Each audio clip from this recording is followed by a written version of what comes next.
Agenda बोकेर मनमा मस्तिष्कमा उपस्थित हुनुभएका तपाईँ सबैलाई मेरो हार्दिक नमस्कार।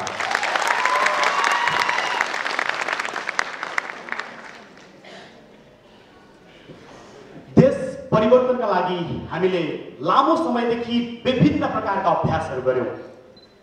मलाई लाग्दछ 2046 सालदेखिको आज 2072 साल भर्खरै सकिएको छ। 26 वर्षको अवधिमा हामीले गरेको जति विशाल राजनीतिक परिवर्तन, तीव्रोत्तर र रफ्तारमूलक राजनीतिक परिवर्तन संसारमा कहीँ पनि भएको छैन होला। हामी कहाँ जुन गति, जुन तरिकाबाट छिटो छिटो राजनीतिक परिवर्तन भयो, त्यही राजनीतिक परिवर्तनलाई हामीले आफूमा संस्थागत गर्न नसक्दा आज हामी यस्तो कार्यक्रम गर्न बाध्य भएका हौं जहाँ भ्रष्टाचारीहरू जेल परुन् भन्ने टी-सर्ट लगाएर म समय खर्च गर्नु परेको छ। यहाँ जो जति उपस्थित हुनु भएको छ, यति मूल्यवान समय खेर फालिरहनु भएको छ, खेर फाल्न परिरहेको छ। बाध्यात्मक परिस्थिति छ कि हामी यो देशमा काम गर्नेहरूले भ्रष्टाचार नगरिकन काम गरिदिए हुन्थ्यो, देश परिवर्तन हुन्थ्यो, विकास हुन्थ्यो भन्नको लागि यहाँ उपस्थित हुनु परेको छ। यो सबभन्दा ठुलो क्षति हो आज देशको, जुन क्षतिको साक्षी बसेर हामी परिवर्तनका लागि कोसिस गर्ने रफ्तारमा छौं। यस्तो रफ्तार जहाँ हामीले आफ्नो ऊर्जाशील समय कसैले भ्रष्टाचार नगरिदिए हुन्थ्यो भनेर खेर फालेर अनि यो अभियानमा अगाडि बढ्नु परेको छ। यसको तात्पर्य त्यही हो कि 2046 सालदेखि 2072 सालसम्मको 26 वर्षमा 24 पटक बदलिएको यो देशको सरकार र 24 पटक फेरिएका प्रधानमन्त्रीहरूले 21 जना प्रधानमन्त्री जो छन् तिनीहरूले एउटा व्यवस्थाले, एउटा पद्धतिले हामीलाई सही बाटोमा हिँडाइदिएको भए आजका युवा यसरी भ्रष्टाचारीहरू जेल परुन् भनेर भनिरहन पर्ने अवस्थामा आइपुग्ने थिएनौं र हामी कुनै अर्को सृजनशील काम गरिरहेका हुन्थ्यौं। डोल्पामा यार्सा गुम्बाको खेती गरिरहेका हुन्थ्यौं होला, अथवा नासामा कर्मचारी भएर काम गर्ने एउटा नेपालीले आफ्नो देशको नाम राखिरहेको हुन्थ्यो होला, अथवा यहाँ आएका मध्ये कोही न कोही नेपालीले आफ्नो देशको शिर उच्च बनाउनको लागि कहीँ न कहीँ कुनै न कुनै प्रकारको सृजनशील काम गरिरहेको हुन्थ्यो होला।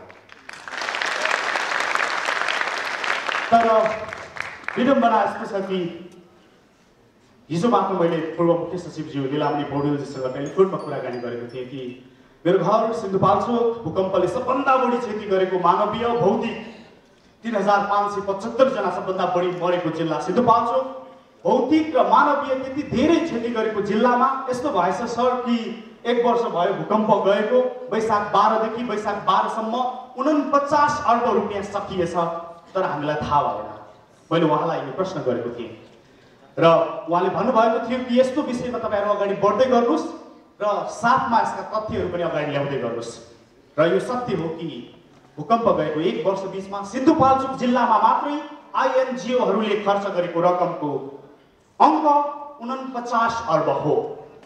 यसले हामीलाई कता लगिरहेको छ भन्ने तथ्य देखाउँदछ र यो तथ्यसँग सिन्धुपाल्चोक मात्र होइन, गोर्खा र अन्य विभिन्न जिल्लाहरू पनि समेटिन्छन्।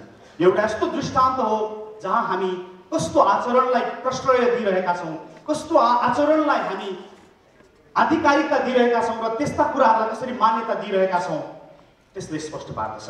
सो देशको तस्बिर बुझ्नका लागि 2046 सालदेखि 2072 सालसम्मको 26 वर्षमा 24 पटक फेरिएका सरकार र 21 जना प्रधानमन्त्रीको त्यो नामावली र अहिले पनि हामीले भ्रष्टाचारी जेल परुन् भनेर टी-सर्ट लगाएर आफ्नो समय फाल्नु परिरहेको बाध्यता र सिन्धुपाल्चोकको 49 अर्ब रुपियाँ।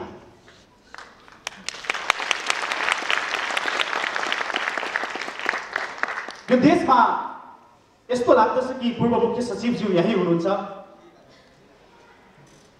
कर्मचारीहरू गाउँ गाउँ गए भने हामी सरकारका मान्छे आएछन् भनेर मिठो मिठो खुवाउँछौं र अझ राम्रो बास दिएर अथवा राम्रोसँग आत्मीयता दिएर उहाँलाई आफ्नो घरमा पाहुना राख्छन्। तर विकटतिरबाट हुम्ला, जुम्ला, डोल्पा, कर्णाली, सुदूरपश्चिम अथवा अझ पूर्वको पनि कुनै विकट क्षेत्रबाट आएको एउटा कर्मचारी सिंहदरबार छिर्नको लागि कति सकस बेहोर्छ एकातिर, अर्कोतिर जब ऊ सकस बेहोरेर कुनै कर्मचारीको कुनै सरकारी अधिकारीको टेबुल अघिल्तिर बस्छ पुग्दछ, उसको बोली कल्पना गर्नुस्। म त्यस्तै लयमा त बताउन सक्दिनँ, तर त्यसले एउटा प्रतिबिम्ब दिन्छ कि सरकारी कर्मचारी गाउँ जाँदा जनताले आफ्नो घरमा दिएको बास र आत्मीयता अनि गाउँबाट सरकारी अड्डामा आएको एउटा जनता, एउटा सर्वसाधारण, एउटा सेवाग्राहीले पाउने व्यवहार बीच आकाश र जमिन बीचको फरक छ। त्यही व्यवहार परिवर्तन नभएसम्म हामीले भ्रष्टाचारको आचरणलाई पनि कम गर्न सक्दैनौँ। मलाई लाग्दछ यहाँ त कसैलाई आदर गरिनु, कसैलाई नमस्कार गरिनु, कसैको नजिक पर्नु, कसैसँग आत्मीयता साट्नुसँग पनि हरेक सम्बन्धमा पनि भ्रष्ट आचरण घुसेको छ, भुलेको छ। यहाँ कसैले कुनै कर्मचारीलाई नमस्कार गर्नुसँग उसको कुनै स्वार्थ लुकेको छ। म तपाईँलाई उदाहरण दिन्छु। सर्वेन्द्र खनाल, उहाँसँग मेरो निकै पुरानो चिन्जानको आधारमा हामी कतिपय कुराहरू सेयर पनि गर्छौँ कि 2 वर्ष अगाडि विनायक अस्पताल सञ्चालन गर्ने कपिल देवालीजी मका 1 लाखको बिटो बोकेर आउनुभएको थियो। मैले त्यतिखेर टेलिभिजनमा टेलर मात्र, प्रोमो मात्र फालेको थिएँ कि विनायक अस्पतालले सरकारी सेवा लिइरहेको छ, तर यस्तो तरिकाले लिइरहेको छ कि यो कागजमा चाहिँ धेरै मानिसहरूको उपचार गरेको देखाउने, तर विकटमा गएर, दुर्गममा गएर, मैले नामै उच्चारण गरेँ किनभने यो प्रमाणित भइसकेको घटना भएकोले। त्यसबारेमा जब ट्रेलर प्रसारण भइरहेको थियो टेलिभिजनमा कि प्रोमो विनायक अस्पतालले आम जनताको स्वास्थ्यमाथि गरिरहेको खेलवाडको तथ्यमाथि यी चिजहरू छन् भनेर प्रमाण चाहिँ जब त्यो बज्दै थियो, कृपया त्यो नबजाइदिनुहोस् भनेर 1 लाखको बिटो बोकेर आउनु भएको थियो। र मैले त्यति नै बेला पैसा लिएर आउँदै गरेको उहाँको अवस्थितिमा अख्तियारमा फोन गरेर अख्तियारबाट कर्मचारी झिकाएर अनि उहाँ र हामी बसिरहेको बिचमा उहाँले जब पैसा हस्तान्तरण गर्दै हुनुहुन्थ्यो त्यति नै बेला हामीले उहाँलाई पक्राउ गऱ्यौँ र सम्भवतः अहिले पनि उहाँ जेलमै हुनुहुन्छ। यसको मतलब यो हो कि एउटा पत्रकारले आफ्नो क्षेत्रबाट जे गर्न सक्दछ, एउटा शिक्षकले आफ्नो क्षेत्रबाट जे गर्न सक्दछ, एउटा विद्यार्थीले आफ्नो ठाउँबाट जे गर्न सक्दछ, एउटा प्रहरी, एउटा पुलिस अफिसरले अथवा एउटा प्रहरी जवानले आफ्नो ठाउँबाट जे गर्न सक्दछ, एउटा सामान्य पिएनले, सामान्य कर्मचारीले वा जुन क्षेत्रमा जस्तो पेसा व्यवसाय अँगालिरहेको छ उसले आफू मात्र इमान्दार भएर इमान्दारका पक्षमा सामान्य मात्र कोसिस गरिदियो भने पनि यहाँ भ्रष्टाचारीहरूको अन्त्य हुनेछ भन्ने म विश्वास गर्दछु। यो कोही यहाँ एकजना अथवा कोही मानिस, सबै मानिस पत्रकार भइरहन, पुलिस भइरहन, कोही मानिस कर्मचारी भइरहन अथवा राजनीतिक कर्मी भइरहन जरुरी छैन। जो जहाँ छ त्यहीबाट परिवर्तनका अध्यायहरू सुरु गर्न सकिन्छ, गरिनु पर्दछ भन्ने मलाई लाग्दछ। र अन्त्यमा जबसम्म व्यवस्था मात्रै बदलिरहन्छ र अवस्था बदलिँदैन जनताको, तबसम्म मलाई लाग्दछ हामीले कहीँ भ्रष्टाचारी किरा परोस्, भ्रष्टाचारीलाई किरा परोस्, कहीँ जेल परोस्, कहीँ भ्रष्टाचारीका अनेक शीर्षकमा हामीले जब समय यसरी खेर फालिरहेका छौँ, यसरी दबाब दिइरहेका छौँ, यसलाई सृजनात्मक रूपमा हेर्ने हो भने कि व्यवस्था बदलिँदा व्यवस्था र अथवा परिवर्तन र ज्वालामुखी उस्तै प्रकारले बदलिनु पर्ने रहेछ। मेरो छोटो समयको पत्रकारिताको बिचमा मैले सिकेको सत्य कि परिवर्तनका साना साना विस्फोटहरूले माटो परिवर्तन गर्दो रहेनछ, आचरण परिवर्तन गर्दो रहेनछ र त्यो लम्बे तान भएर रहने रहेछ।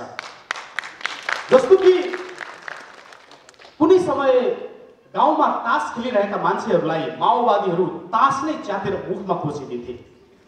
कुनै समय छाउपडी भएको दैलेखतिरका मानिसहरूलाई छाउपडी नबस्नु भनेर छाउपडीको गोठले भत्काइदिन्थे।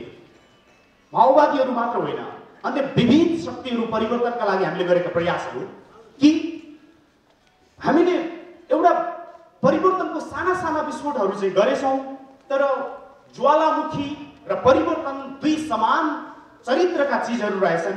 मेरो बुझाइमा कि हामीले ज्वालामुखी जस्तै गरी विस्फोट गरेर यहाँको माटो परिवर्तन गरेर यहाँको उत्पादन परिवर्तन गर्नुपर्ने रहेछ, तर हामीले ठाउँ ठाउँमा सामान्य पहाडका उचाइहरूमा बम पड्काउन थाल्यौँ र सुरुङ खल्न थाल्यौँ। त्यहाँ सामान्य रूपमा भएका सामान्य परिवर्तन बाहेक आमूल रूपमा परिवर्तन नहुने रहेछ। र म आह्वान गर्दछु तपाईँ युवाहरूलाई कि हामी एउटा ज्वालामुखीको तयारी गरौँ।